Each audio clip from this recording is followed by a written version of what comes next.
So hi hello வணக்கம் மகளே. So இனி வந்து பார்த்தீங்க அப்படின்னா ஓட் படத்தோட ஃபஸ்ட் சிங்கிள் நாளைக்கு ஓட போகிறாங்க நாளைக்கு 6 மணிக்கு. ஸோ அதுக்காக போஸ்டர் வந்து ரிலீஸ் பண்ணியிருந்தாங்க. ஸோ அந்த போஸ்டரில் இருக்கிற ஹிடன் டீட்டெயில்ஸை தான் நம்ம இங்கே பார்க்க போகிறோம். ஸோ வாங்க பார்க்கலாம். ஃபஸ்ட் வந்து பார்த்திங்கன்னா நம்ம தளபதி நின்றுட்டு இருக்கார்ல, அது வந்து என்னன்னு அவங்க வந்து அந்த போஸ்டரில் சரியாக காமிக்கல. ஸோ வந்து நான் என்ன கெஸ் பண்ணுறேன் அப்படின்னு பார்த்தீங்கன்னா அது ஒரு விசிலாக கூட இருக்கலாம். ஏன்னா இப்போ ரம்ஜான் அப்போ வந்து பார்த்திங்கன்னா அந்த கோட் படத்தோட ரிலீஸ் டேட்டை வந்து சொல்லியிருந்தாங்க September 5th அப்படின்னு சொல்லிட்டு. அப்புறமா அவங்க வந்து ஹேஷ்டேக் யூஸ் பண்ணியிருந்தாங்க விசில் போடு அப்படின்னு. ஸோ செகண்ட் என்ன அப்படின்னு பார்த்தீங்கன்னா நம்ம தளபதி நின்றுட்டு இருக்கிற அந்த பிளேஸ் என்ன அப்படின்னு பார்த்தீங்கன்னா ஒரு கிரிக்கெட் ஸ்டேடியம்.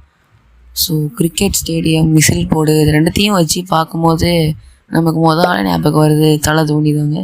ஸோ வந்து இப்போ ஒரு சின்ன லீக் கிடச்சிருக்குது. என்ன அப்படின்னு பார்த்தீங்கன்னா நம்ம கோட் படத்தில் தலை தோனி வந்து கிளைமேக்ஸில் கேமியோ பண்ணுறாங்க அப்படின்னு ஏதோ ஒரு லீக் கிடச்சிருக்கு. அது எந்த அளவுக்கு உண்மைன்னு எனக்கு தெரியல. ஒரு சின்ன லீக் கிடச்சிருக்கு. இந்த வீடியோ பிடிச்சிருந்தா லைக் பண்ணுங்கள், ஷேர் பண்ணுங்கள், கமெண்ட் பண்ணுங்கள், மறக்காமல் சப்ஸ்கிரைப் பண்ணிவிட்டு பக்கத்தில் இருக்கிற பெல் ஐக்கானை கிளிக் பண்ணி வச்சுக்கோங்க. அப்போ நாம் எந்த வீடியோ போட்டாலும் உங்களுக்கு நோட்டிஃபிகேஷனாக வந்து